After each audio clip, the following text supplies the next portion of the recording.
Morning, everyone, or afternoon or evening, wherever you are, and thanks for joining our webinar from Trends to Solutions, exploring the power of probiotics. Really excited to bring this one to you guys today. I'm going to be joined by Nick Morgan from Nutrition Integrated. Nick, thanks for joining us here. So today we're going to run through a bit of an introduction as to Actus, who we are and what we do.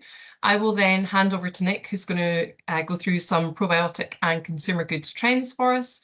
And then we'll jump back into Actus' solution on this, next generation probiotic, BeneSpore BV379. Give you some more information on that. And then we'll jump into a Q&A session. So looking at Actus and who we are, in case you don't know us already. So we're a full circle company. We have both human nutrition and animal nutrition divisions. In the human nutrition division, we have our nutritional ingredients, as well as our private label manufacturing, where we do powder packing and extrusion products.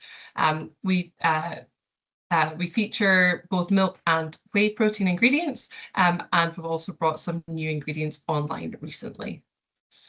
We're over 80 years old. Our history and heritage is very much in whey processing. We were very much in animal nutrition until 2008 when we acquired our first food-grade production facility here in Minnesota. And then by 2014, we became the single largest producer of whey protein in North America. From then, we've expanded our product offerings, and within the last 5 years, we've brought more of the value-add ingredients online, such as lactoferrin, MFGM, alpha-lactalbumin, and last year we brought on BeneSpore, our probiotic, which I'll talk about, Vitalex, flavor form, and bake form as well. In terms of our ingredient portfolio, really come into the three different buckets here. So our whey proteins, we have WPCs from 34 through 80, WPIs and WPH, both mild and extensive hydrolysates. We have our milk proteins, so MPCs, MPI, and then our caseinates, both sodium and calcium caseinate, as well as our acid, rennet, and micellar caseins. In terms of our branded ingredients, we have our ProBev, which is the clear whey for both RTM and RTD application, NutriPro, which is a range of proteins with health-enhancing benefits. So this includes ingredients such as lactoferrin, and then our BeneSpore BV379, which is the newest one to the portfolio, which we're excited to talk about today.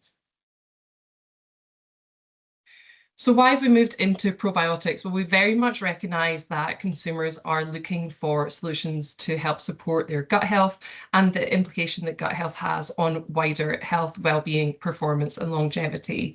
So in this survey, 1 in 4 survey respondents said that digestive health is the most important aspect of overall health. 67% are familiar with probiotics, and 32% of those are actively trying to consume them. So very much recognised by consumers, and we're hearing loud and clear that our customers are also wanting those solutions to that as well. 51% of survey respondents said that they take probiotics to support their gut health. So this is very much in consumers' mind, whether it's for day-to-day health, whether it's for sports and performance, or whether it's for longevity and health span. So what's the difference then? Prebiotics, probiotics, postbiotics, symbiotics, there are a lot out there that are all helping the gut, or at least claiming to help the gut. So prebiotics are the food or fibre that's beneficial for the gut bacteria. So these would be fibres such as FOS, GOS, or inulin. Probiotics are the live microorganisms, the good gut bacteria that we hear about that you can consume to help your own microbiome. And then postbiotics are the non-living byproducts or inactive cells derived from those microorganisms. So that would be things like dead cells, vitamins, and antimicrobial compounds. So today we're going to focus on the middle one here, which is the actual good gut bacteria themselves. All right, so I'm going to hand over to Nick so he can tell us a little bit more about the market and what the consumer goods are looking like. Brilliant. Thanks very much, Lindsay. Great introduction. And good morning, good afternoon, or good evening to everyone watching, of course. So as Lindsay just said, there's a whole host of really interesting consumers who are looking at the role of probiotics and, of course, gut health. And actually, my job is to try and give you a sense of navigating, therefore, what the opportunities are in this space. I definitely have a gut feeling that it is a great opportunity area, pardon sort of that cliche, but it is definitely something I think a lot of people should be looking at. So I'm going to do a couple of things today by talking to you about those opportunities. Firstly, I'm going to get stuck into the areas of sports nutrition, and then a little bit more into the broader lifestyle and active nutrition space in terms of framing that. But of course, the enthusiasm to which Lindsay presented this is well held across the industry. I think we've seen for a while the trends within gut health and the role it plays in terms of driving overall human health. And actually, a lot of that is to do with the fact that, as the slide says, it's increasingly become more of a central governor for health. So if we are healthy in the gut and in terms of the microbiome, then of course the influence thereof in terms of how we feel from an energy point of view, immunity, of course weight management is highly interesting at the moment, appearance, aging, the gut-brain axis is really super interesting. So to some extent, we always ask the question, if you're going to choose one area of human health to focus on, then why would you not choose this if in fact its benefits are quite significant in terms of multiple options? Of course, I'm sure we'd like to stick to also muscle health through the lens of protein, but in this instance, gut health would definitely be very high up in the agenda, particularly as it is a central governor of health. Now, if I take a little lens through sports nutrition, and this is a really interesting one because we've been framing sports nutrition for quite some time. And as you can see on this slide, we tend to lay out what the constructs of sports nutrition looks like in 2026 and beyond. Now, the best way to do that is through the lens of product. And you can see 5 major product categories that sit on this slide. So you've got a traditional sort of protein capsule, which is what I would describe as the powders. You have a performance supplements capsule, the pre-workouts, amino acids, or anything else that could sit under there. Creatine would be very sort of prevalent at the moment. You've got the dietary supplements capsule, of course, anything to keep you healthy to perform. And then the 2 at the end of what constructs the area of sort of fueling your performance lifestyle. So anything that you could find in the kitchen cupboard that largely is healthier to support the extra demands of training and the intensity duration of the exercise you might do. Now, the area that I'm really interested in under the banner of this webinar is, of course, the dietary supplements. Now, in many respects, dietary supplements in the context of sports nutrition are very much focused on, as we lay out here, health for performance. The reality is, if you're not healthy, you cannot perform. And so actually, if you look at elite athletes or even everyday gym consumers like myself, then there's 2 things that probably stop us from exercising. Number 1 is upper respiratory tract infections, so coughs, colds, flus, and infections. And the second one, of course, would be injuries. So we would say very much your niggles, but things that might just stop or inhibit your mobility and ability to move freely, let's call it. Now, this area of health for performance is well established within sports nutrition. You can see Optimum Nutrition, of course, have a multivitamin, and you can find joint and bone products. You can find areas regarding to fish oils and so on. But one of the areas we also do see specifically is a few products within the areas of the gut, whether it's a probiotic or any other options. And we see a smattering of those products available. But I guess the question is, do people truly maximize that opportunity available? Because actually, if you look at some of the data available, and this comes from Jamie Pugh's thesis, who's a very reputable sort of researcher in this area and who's gone on to publish a lot of work. He's basically been very clear on the fact that when you get into sport, whether it's endurance, and it does translate into more sort of high impact type sports as well, if you get into these sports, you're getting symptoms of between 30 to 90% of people who are affected. So by that, I mean they are displaying symptoms of gut discomfort, bloating, nausea, or something similar. Now, those symptoms may, of course, differ according to runners, cyclists, triathletes. The obvious difference there is whether they're load-bearing or not, as well as differences between the different groups, maybe gender or other areas. Now, that makes it really interesting that we need to know more about. But honestly, if you think about just the prevalence of symptoms we see there, then of course, by definition, you're sitting there thinking, I suspect there's a lot of people, particularly with the intensity of exercise or the duration of exercise or combination of both, probably do in fact have just gastrointestinal problems that they would be looking to alleviate if they could. Ultimately, a healthier gut would be able to do that. So if the problem is there, or there is by definition a challenge to solve, what is it that exists in the market, and is there a high degree of penetration of products available? Now, we did some work recently where we took a whole load of quote unquote sports nutrition brands that either would have, as defined by having a protein powder or maybe a protein bar in Europe and also in the US and Canada. So the blue bars on this chart are representative of 634 brands in Europe that we would describe as a sports nutrition brand. And there's 320 brands in the US and Canada represented by the orange bars that we believe are representative of being sports nutrition. For those of you thinking about the nuance of the numbers, you typically find more brands in Europe because of the fragmentation of the geography of the different European countries. And even though the land mass and size of the market is far bigger in the US, you tend to have a slightly smaller number of brands. But that's just for point of context. If you look at this, then of course, because they're sports nutrition brands, then they do have protein powders. What you care about is looking at what percentage of these brands actually have a probiotic, a prebiotic, a biotic blend, or other related gut products. And I suppose the big story on this slide is in Europe, it's only 5% of brands would have a probiotic product. And in America, then 8% of the 320 brands have some form of probiotic available to consumers. The question here is in context, is 8% or 5% good, bad, or indifferent? I think our view, based on what we're seeing in the market, is this is not a high enough level of penetration that matches the degree of the problems that the consumers are facing. Again, it could be anywhere between 30 to 90% of consumers are facing a problem, but very rarely few of them could access these types of products through their sports nutrition brands of choice.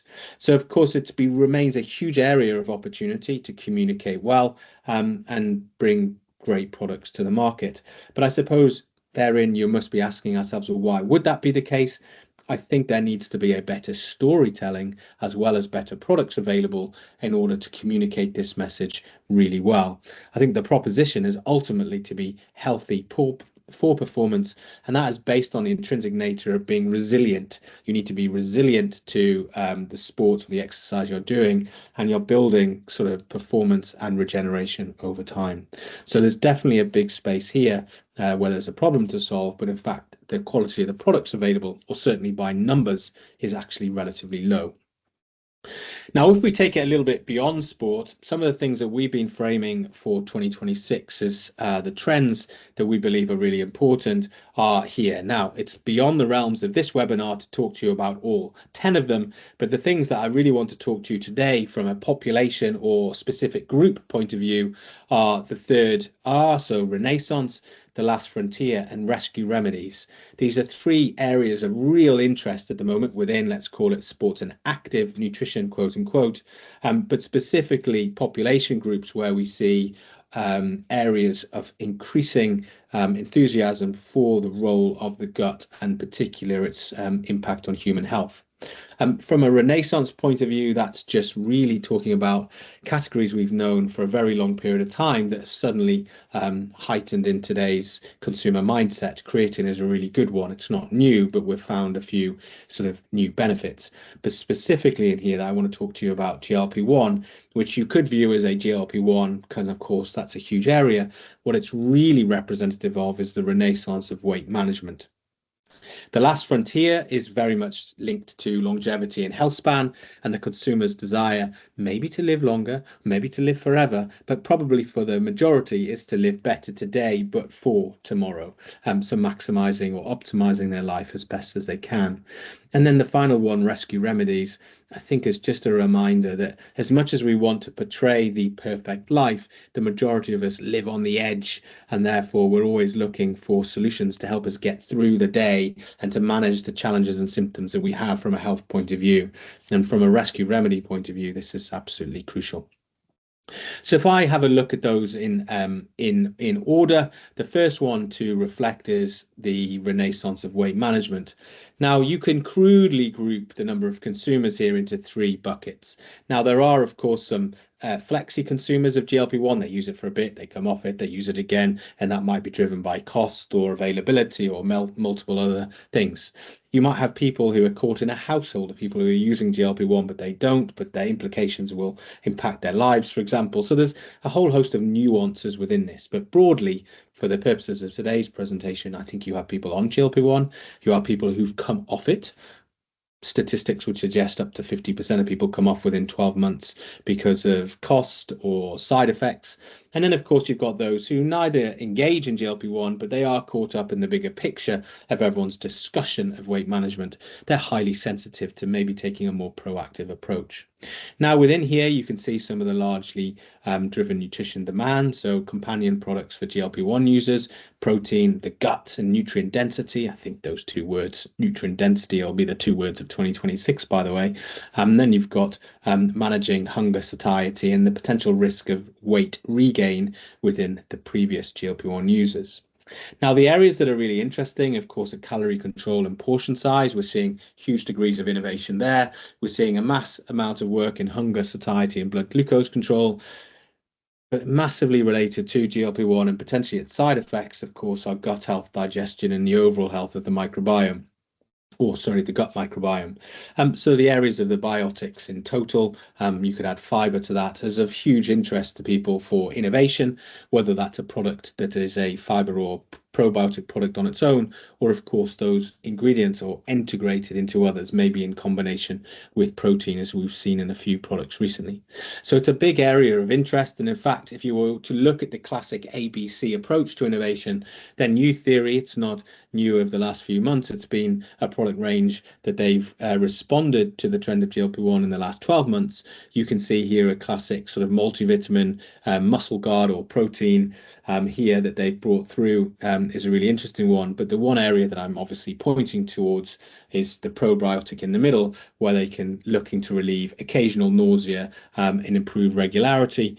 So you can see a particular area of probiotics being seen as highly related to this area and to consumers. And in fact, it's very much a tier 1 type product. I suspect there's a whole lot of innovation to come with maybe better ingredients or different formats, building accessibility to more people, maybe cost, but it is a massively high impact area for consumers on GLP-1. And to be honest, anybody who might be following a weight restricted diet, whether they're using a GLP-1 drug or not. So remember, it's the renaissance of weight management, not solely only if they're on a GLP-1 related drug or not. Anyone following restrictive calorie consumption is likely to maybe need some support in this area. So it's a massive area to think about. Now, the second one was the last frontier, which is very much looking at the consumer's pursuit of agelessness. Now, in my world, agelessness is this whole area of longevity. So health span, over lifespan, and living your best life today for tomorrow. Now, of course, this is sort of brought to the consumer's awareness through a couple of major areas. And one of them is Brian Johnson and the attitude to don't die. I mean, he's very much looking to live forever. I'm not sure everyone wants to extend their lifespan or necessarily live forever, but in some respects what he's doing is galvanizing everyone's attention towards the concept of longevity and the quality of health span, and then for giving people's thought process in that direction. You also have the centenarians, so the Netflix documentary about the secrets of the blue zones, to which there are some debate, 5 documented blue zones globally, in Japan, Sardinia, Costa Rica, in the US, as well in Greece would be the ones. And they're looking very much at what can we learn from those specific communities and small population groups that have a high incidence of people living to 100 or older. And of course, a lot of that might be eating in a certain way, exercising a lot, but don't underestimate the importance of environment and community within that as well, in terms of the psychological components. But needless to say, people are aware of them, and again, look towards some of these blue zones as kind of areas of aspiration. Finally, we are seeing a significant sort of psychological component of people who are looking to self-define age. The image here of Emil, it's a Dutch man who actually took himself to court to change his age. So imagine that concept of going, I don't care what my age is, I feel 20 years younger, and going, well, God damn it, people are stereotyping me. And in this instance, someone has taken it to the High Court for the purposes of changing their age. Now, I will point out that he didn't win because, of course, the impact on things like the age to drive or consume alcohol or to smoke, for example, would of course suddenly come under scrutiny. But the point is an important one, which is people saying you don't necessarily want to be stereotyped by age anymore. What does age really mean in the broader picture, and of course people starting to want to feel younger, ageless today, and improving their health today for a better life tomorrow. What does that really mean in the grand scheme of things? Well, people are really interested in the role of the gut microbiome as a modulator to healthy aging. Brands are innovating around the hallmarks of aging, which do need a bit of more of a consumer lens on top of them. But you can see a lot of the information here about inflammation and dysbiosis and cellular senescence and cellular health in general. And we've got some wonderful new landscape of brands that really bring this to life. Of course, you can't have a presentation without a David Beckham in it. And of course, IM8, which has become quite famous over the last 12 months, is quite interesting as well for having ingredients in there relate to the areas of the gut, and specifically, of course, driving longevity and health span as the broader brand and product concept. And so as an area, particularly as people become more focused on, and also like GLP-1, tend to be consumers with a slightly higher disposable income, the area of the gut becomes a really central, almost daily essential part of that product formulation. And so again, probiotics will become a great option. Now, the third area is one called rescue remedies. And again, it's just to re-emphasize the point that life isn't perfect. I think the important thing here is to frame that if you looked at surveys in the US, over 71,000 people, 61% are reporting or experiencing at least one gastrointestinal symptom in the last week. And 20% of those are reporting bloating to be one of those. Again, I will just point out that more than half the US who have discomfort almost see it as normal, which is possibly therein lies the big education challenge that as an industry we have almost a collective need to try and overcome. And of course, if we would say across all presentations that education is a mass enabler to the future of commercial aspects, but really just helping people have a better life. But the whole point here on the left, you can't have a nice image here without saying, you know, £1.60 per day for the perfect poo. It's a lot of this work about breaking the taboo in these areas is really important. So this is a big space to be. And again, just some more stats that we've seen over more in Europe related, but I definitely feel are very relevant into the US, as in terms of a study looking from Holland and Barrett, 60% of people shy away from talking about our gut health, 58% have experienced gut health problems, 45% say that the symptoms are chronic, so they definitely do need a rescue remedy. 51% are experiencing more than one gut health symptom.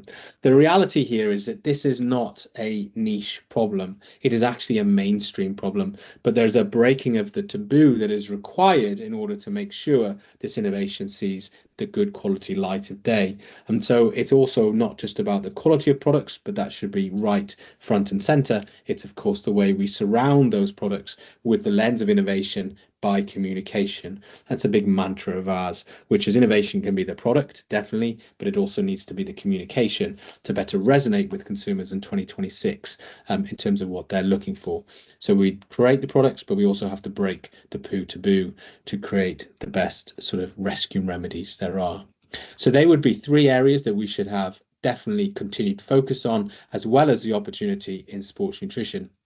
But I will just point out that it's all well and good having great concepts or products in mind in terms of targeting consumers, but there are trends that display important characteristics about what product is that you actually provide people. You can't just think always solely in capsules and tablets. That's also fine for a lot of people, but it might not work for others. And a couple of important trends within the delivery of products are important to reflect on. Number one is health as a habit. So how can we become more of today's consumers' habitual habits? Think of hot drinks. Better for you everything just means that I suspect probiotics can, should, and potentially already do, to be honest, appear in many food-related products. Of course, dairy is an obvious place, but we're seeing so many grocery food staples be permeated by actives, and probiotics is probably very interesting in there. And also just how probiotics are not solely delivered on their own, but they're delivered in combinations with other ingredients, because again, there's only so many supplements somebody can consume or healthy products.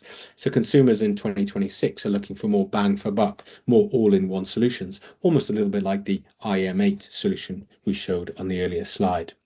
So if we were to think about the product opportunities, it can be quite straightforward. But if I would look at, you've of course got probiotic only products, or let's call them biotic only products, are very clear what they are. But of course, they are also one-dimensional. They have huge opportunities, but it is a very specific product.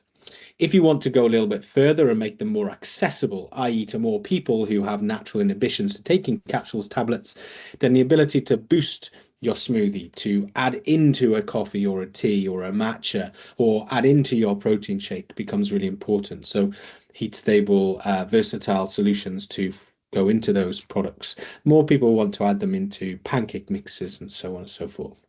And then, of course, if you still want to get to the end product formulation, then the use of probiotics in formulations. I think the combination with protein is a really obvious one. It tends to go more with plant protein. I actually made some numbers earlier. Around about 14 to 19% of plant protein products will have some form of biotic ingredient in there, but it drops down a lot on top of whey protein. To only 1 to 2% of whey protein products would have these types of ingredients on there. That's off a massive data set actually from us. But you do have huge opportunities to add probiotics in formulations as people look for more bang for buck. So, of course, probiotic only, great. Think about health as a habit and how probiotics can add into multiple different product formats. And of course, you can take that into everyday foods, so functional anything, and then working in combinations or in formulations to ensure that the consumer gets great bang for buck. They would be important trends that I think you need to think about in this area. It's a very dynamic area with a lot going on, but these would be our broad conclusions. Definitely, it's a huge central governor of health, and therefore, this would be an area of significant growth. Sport, no doubt, represents a white space opportunity to help people be healthy to perform, particularly given the incidence and prevalence of symptoms that many people face. Beyond that, GLP-1 is like, that's a huge area that's gone off in our industry, hasn't it? So in some respects, it's going to be something that's going to focus our areas of intention for innovation. So gut's going to be central to that, as will longevity and just the general sort of rescue remedy gut health space. If I leave you with one point, though, this is a real mainstream problem. It's not that niche, and you're going to need great products. But with that, you're going to also need great innovation by communication. So with that, I will stop sharing and hand back to Lindsay, who can take you through her solutions. And of course, we welcome any questions that you may have at the end. Great, thanks, Nick.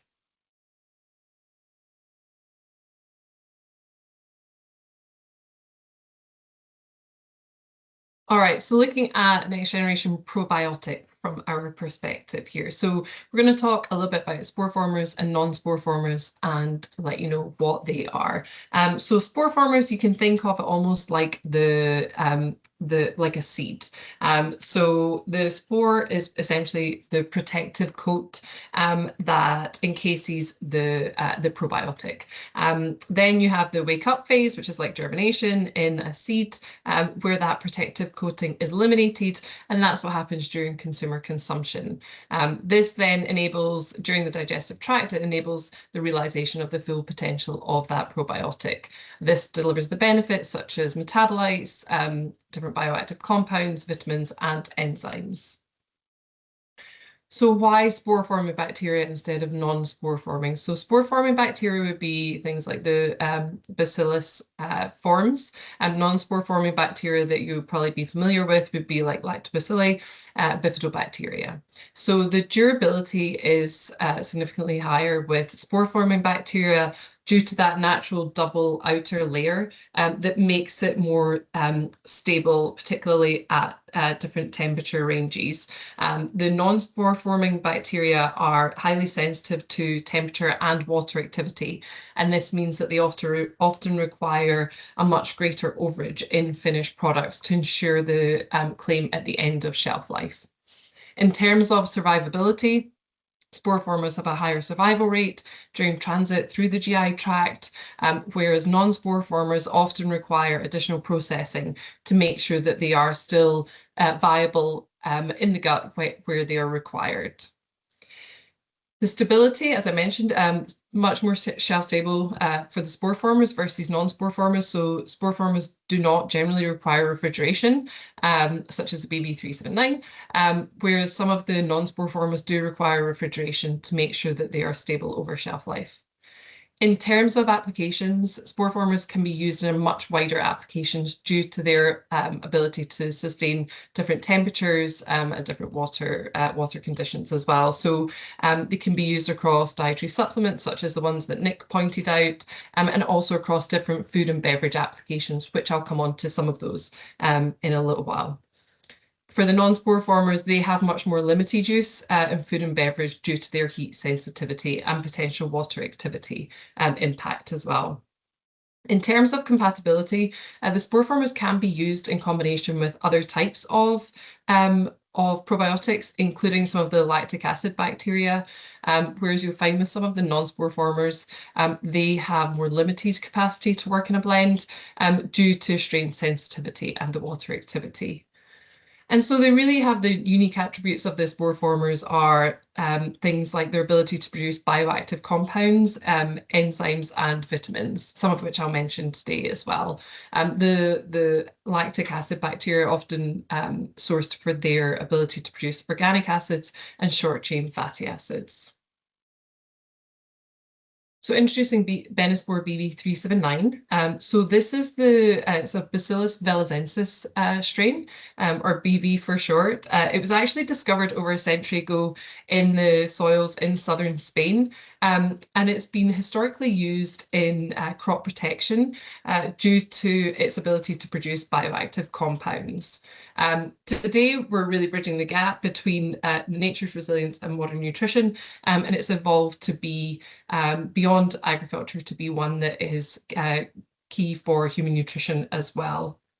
So in terms of BB379, I will come on to some of the clinically supported work that we have with it, including reducing bloating, promoting digestive enzyme production, and strong antioxidant activity. BB379 is grown in the USA and packed here, so it reduces the supply chain complexity and also any tariff implications as well. BB379 is the only BB strain on the market with FDA GRAS no objection letter, so not self-affirmed GRAS, but the FDA GRAS no objection letter. It also works well across applications, which I will show you some of today. So if you have a product range where you're adding a probiotic to a number of different products, this could be a really good option to have the same probiotic with the benefits across your product range. And as I mentioned, there's no refrigeration required and a 36-month shelf life. So easier for transport, storage, inventory management across the board. In terms of the certifications, so it's certified organic, obviously vegan friendly, kosher halal, and made without allergens. So looking at the bloating clinical trial then, so published in October last year, it was a randomized double-blind placebo-controlled trial taking place over 8 weeks in healthy adults. Excuse me. They were provided with either 2 billion CFU BB379 per day or placebo. Then at baseline and then the final week of intervention, they undertook the gastrointestinal tolerance questionnaire, and the results were compared across that 8-week period. And it was found that supplementation with BB379 significantly reduced abdominal bloating. So in placebo, 17%, in BB379, over 38% reduction, or improvement, I should say, in abdominal bloating over that 8-week period. In terms of the impact on the gut microbiome, so it was found not to disrupt the commensal gut bacteria microbiota, and the BV and lactic acid bacillus was significantly enriched as well. So having improvements in the gut microbiome. It was also noted by the authors that it was safe, well tolerated at that clinical dose of 2 billion CFU per day. In terms of surviving the GI tract, promoting protein digestion, so looking at the InfoGest model, which mimics the salivary and gastric phases of digestion, it was found to have a 95% survival through the salivary and gastric phases, which is what you want. It's strong germination in intestinal conditions, and through here. So this is the green shows the control, which was just whey protein in solution, or this is whey protein with the BB379. You can see that it's creating digestive enzyme production, so protease enzymes, and it's breaking down that whey protein over the course of time there. This was also shown by looking at the percent change in free amino acids over that time period when the whey protein was combined with the BB379. So it's demonstrating strong proteolytic activity, excuse me, on whey protein. And looking at the antioxidant properties, so this was some in vitro work as well, looking at the antioxidant potential of BB379 compared to other bacillus strains, so other spore-forming strains. This was standardized to 1 billion CFU, and it exhibited higher antioxidant activity per cell than things like the Bacillus subtilis and two of the other strains here that you'll often find on the market. This indicates a contribution of the BB379 to host protection against oxidative stress, which we know is a factor linked to aging and multiple chronic diseases as well.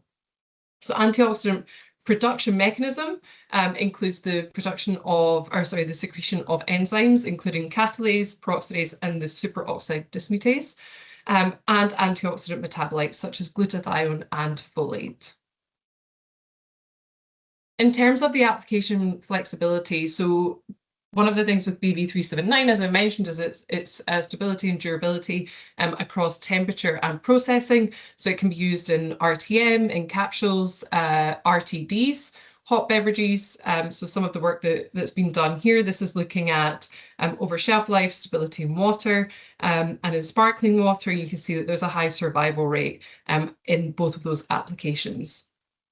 It's also been tested in tea, so this is in different steeping temperatures, high level of viability after it has been steeped in tea. This was at 2 billion CFU. And then also survival in cookies as well. So you're getting over 50% survival after baking of cookies. Also works in extruded products such as cereals, pretzels, puffs, and in different bakery products. So the cookies, and it's also been tested in muffins as well. So in summary, BB379 is a clinically supported Bacillus velezensis strain, significantly reduces bloating, as shown by the clinical trial I mentioned, promotes digestive enzyme production, and has strong antioxidant activity. It's grown in the USA, so reduced supply chain complexity and tariff implications. It's the only BB strain on the market with FDA GRAS no objection letter. Works well across applications, and there's no refrigeration required. So ease of transport and also storage over shelf life. And with that, I'd like to say thank you very much. And we have time for some questions. Let me open up the questions here. Okay, so one that's come in is for Nick, I think. Yep, so thank you for a question to Nick. Recently, I hear that the US probiotics market is becoming more competitive and saturated, especially in the traditional VMS supplements. Do you see this trend also? Yeah, good question. I mean, I do. I don't think there's any doubt that we see increasing saturation with, to be honest, all categories, both in the US and in Europe. I think it's fair to say that all categories have a fair degree of saturation, i.e. there's just lots of brands with lots of products available to consumers. In that instance, I don't think it's a challenge unique to probiotics or to gut health in general. I think it's just reflecting where a lot of consumer categories are today, and that there's a need for sort of different ways to innovate, either through communication, new formats, combining ingredients into other types of products, and finding your way through. So that's the kind of the key thing, really. So to some extent, I can't suddenly say, oh, there's no products available. I think we would all agree there's a lot. It just means that the cream will rise to the crop for those that come out with the best products and the best storylines and narratives around them, because that's going to be the challenge facing all brands. Saturation is relevant to all categories beyond probiotics, in truth. Great, thank you. And then one other question, which probiotic end product formats are seeing the fastest growth? Well, from a growth point of view, it's always important to remember how to interpret that data. If we give you those with the highest numbers, it's typically with those on the smallest number of products available. So you won't see a high degree of growth figures related to capsules, tablets, soft gels, largely because that's traditionally where a lot of the products are. It might still be where the commercial return is, as it is today, to be truthful. Where we are seeing maybe the greatest growth in incidence would be in some sort of powders. So we do see a high degree of penetration within sort of superfood powders or meal replacement powders, or maybe on some plant-based protein powders as well. I think there is a need to penetrate more on dairy protein naturally. We're seeing a few appear in gummies, so accessible formats like that. But and aligned to maybe what Lindsay was saying earlier, we are seeing some other formats, so more food-based formats, so things appearing in mixes to go into hot drinks and into some sort of other snacking beyond bars, so bars and into bakery. So those would be the big areas. We could argue commercial return might still be in the dietary supplement capsule tablet space, but high growth in terms of incidence of launches would be in the more accessible formats as people try to target more mainstream consumers. Great, thank you. And I think that wraps us up for today. That's the last question that I see. So Nick, thank you so much for your time. Thank you everyone who has joined us. As always, if you have any questions, then please do reach out to us if it's on BeneSpore or on any of our other ingredients. Thank you very much. Thank you.